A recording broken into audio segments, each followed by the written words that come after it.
Hello, hello, hello. Grab your book and go to chapter 5. I can't wait to see what happens next. We left off, Dad was upset with him because he was, the way he was talking to him at dinner, and he was sent up to his room. So now we're going to see what is going to happen next. Chapter 5. It was almost bedtime before anyone came up to see me. Mama sent Chucky in to get his pajamas, and while he was messing around in the bathroom, she sat down on the edge of my bed. I'm sorry, she said, patting my forehead. Your father really tries to understand how you feel about dogs, but, well, he just can't. She sighed and looked out the window. I was looking out the window, too. Not that there was anything new to see, it was because I was feeling kind of ashamed of myself, and I didn't want to look her square in the eye. I know I shouldn't have sassed him, I admitted, but it isn't really my fault. I can't help being scared around dogs. He ought to understand that. He ought to know how I feel. I bet if he'd been chewed on by a dog when he was little, he'd understand. Mama acted like she was wanting to say something, only she changed her mind. We sat quiet. We sat quiet for a time. Finally, she eased up from the bed.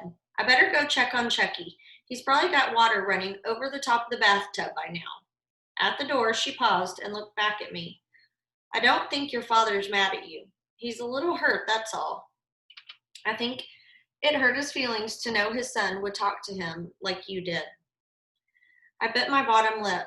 I know I shouldn't have done it, Mama. I'm sorry. It's only, well, she gave a knowing smile. I understand. I think your father does too. Still, he is right. Fear is something you've got to overcome. You can't let it ruin your life. There are too many dogs in this world for you to run from. If you keep running, you'll be so busy running there won't be time for anything else.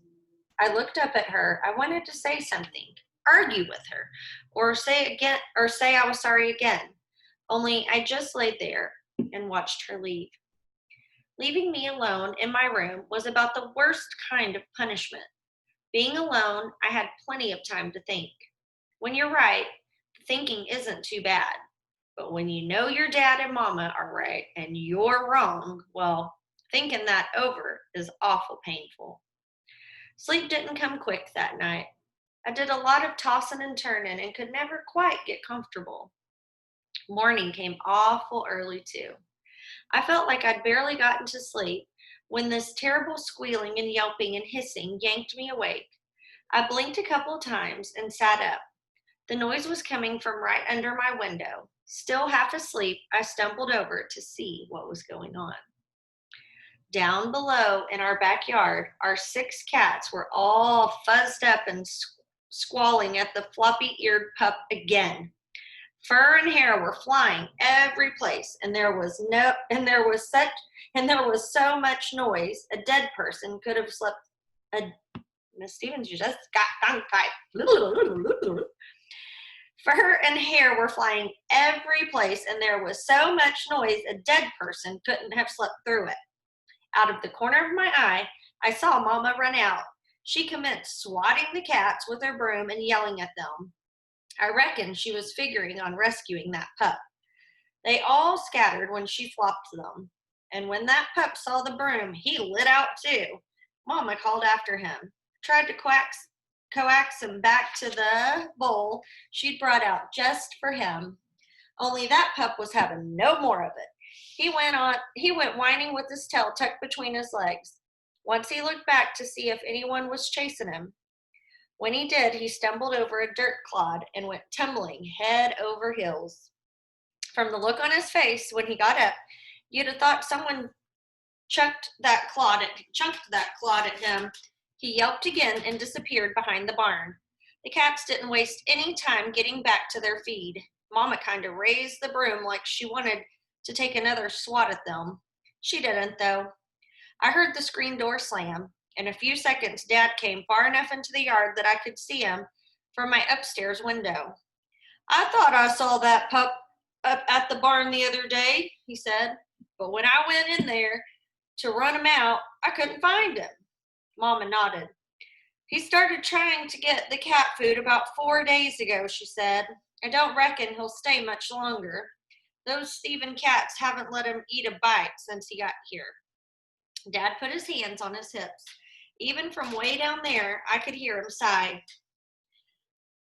That must be one tough little pup. At least 4 days without food? It's a wonder he can still get around. He shook his head.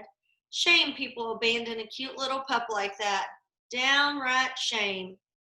I don't understand why folks in this town bring dogs out to the country and dump them, Mama said. It'd be kinder to them to take them to the pound, kinder to hit them over the head with a club than to let them starve to death. Dad nodded. Yeah, it's really getting to be a problem. Bill Priddle over by Lake Birchie, Birchie?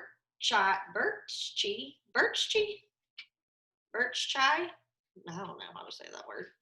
Told me the other day that a pack of dogs got one of his newborn calves. Said he trailed about 7 of them until they got into blackjack trees by the lake. Big dogs, too, he said. Mama shook her head. It doesn't surprise me. I've driven that road before and seen up to 10 dogs. They're just strays somebody dumped. They weren't running in a pack, though. Dad motioned to the barn. Won't have to worry about that little thing running with a pack, he sighed. Fact is, much longer without food, we won't have to worry about them at all. Dad and Mama went back inside. I looked toward the barn where the pup had disappeared. It was a pleasant surprise to see Beauty standing there by the salt block. For over 2 weeks, my horse hadn't come near the house. She was a pretty good mare, gentle and all, but when it came to catching her in an open pasture, she could run me to death, and I'd still have to walk back to the house. Now was the perfect chance. If I could get dressed and close to the corral gate before she left the salt block, I'd have her trapped. I guess Beauty was as ready to go riding as I was. When I came around the side of the barn and headed for the gate, she didn't even try to outrun me and get away. She stood there, swishing her white tail. Once I had locked her in the small corral, catching her was no problem. Within 10 minutes, I had the bridle and saddle on, and we were headed for a whole day of fun. Riding Beauty was just the thing I needed after the trouble with Dad last night. First off, we rode over on Mr. Shaw's place and explored the canyon below the big pond, where there were some tall oak trees with possum grapevines hanging down. I tied Beauty up and climbed and swung on them a while. Then, before lunch, we came back on our place and herded the cows a while. That didn't last long. When Dad drove by in his truck, he caught us. You two quit chasing my cows, he called. Gonna run all the fat off of them. At lunch, there was nothing said about the cows. Nothing said about last night either. Maybe it was forgotten. After I finished eating, I rode to the big rock hill northeast of our house. There was plenty of exploring to do there. Paths and trails the cows used, plum thicket and red rock boulders to circle and hide behind. It was almost dark when we came in. I took Beauty down to the barn where Dad was. He told me it would be all right to keep her in the calf pen tonight, so I could go riding again tomorrow. The oats were stored in the grain bin inside the hay barn. After I took the bridle off Beauty and made sure she got a drink, I grabbed one of the cow feed buckets and lit out for the barn. All in all, it had been a beautiful day. Maybe all the troubles were over for a while, but sure enough, the troubles started again when Mama rattled the pans down at the house and yelled, "Here, kitty, kitty, kitty." I clean forgot about the stray pup who'd been fighting our cats. But when Mama yelled, I remembered him right quick. I was digging into the grain bin for the oats when all of a sudden I heard the whining sound right beside me. Oh, yeah, right beside me. It was kind of weak and far off. Then the next second, I heard a bark and another whine.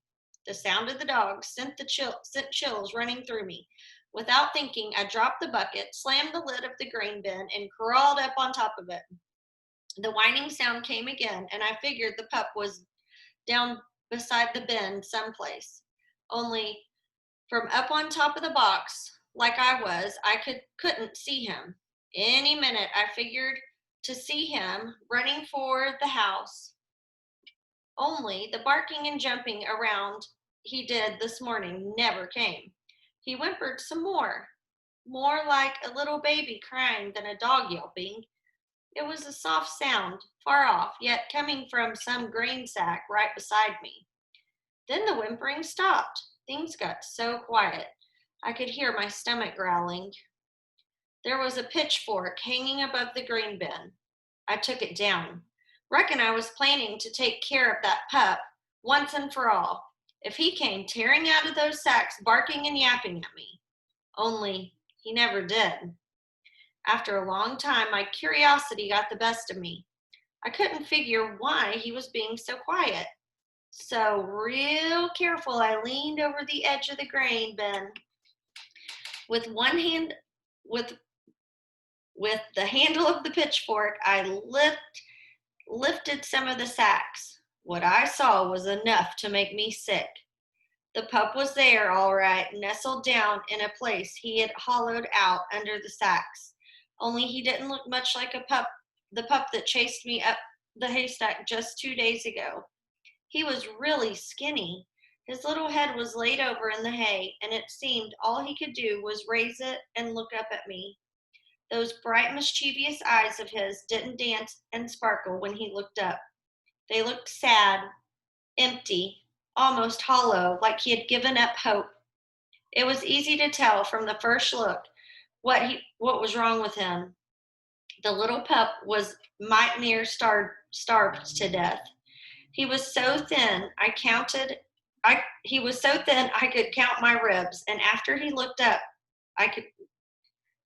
y'all are gonna have to give me grace, guys. I'm gonna start that sentence over because I completely read it incorrectly. And that's okay. Sometimes we have to go back and reread things. Now, he was so thin, I could count his ribs. And after he looked up at me, he had to put his head back down. That's how weak he was. I wonder if Ricky is going to try to help the puppy. So I'm thinking, like, we know he's really scared of puppies or dogs, but this dog is not going to be able to attack him because he's so weak. So I'm thinking maybe this dog may be the dog that helps Ricky get over his fears. That's just a prediction that I wanted to make real quick. Like I said, the sight of him almost made me sick.